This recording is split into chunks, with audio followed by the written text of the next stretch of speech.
Okay, let's multiply these complex numbers. Now, we know they're complex because there's a real part. The real part in this first one is the 3. The real part here is the -1.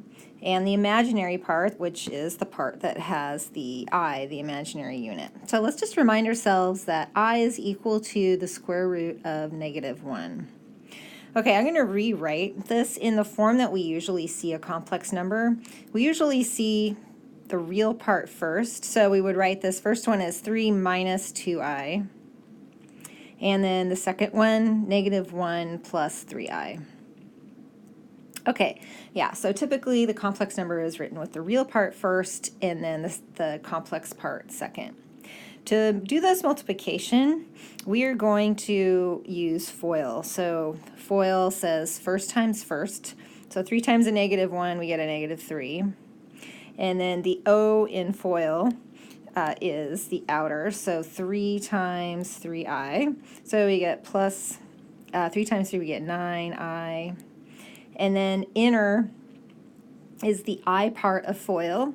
So we have the -2 times a -1, which will give us a plus 2i. And then finally the L is last times last. All right, so we get a -6 multiplying the -2 and the 3, and then I times I, we get I squared. All right, so simplifying, -3, we can combine these two terms because they both have the I, so that's plus 11i. And let's remember that I squared is equal to -1. All right, because if we take here and we square this I, right, we're squaring the square root of -1.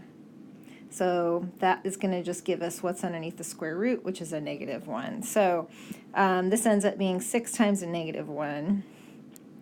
So we get -3 plus 6 plus 11i, and we can combine those constants and we get +3 plus 11i as the result.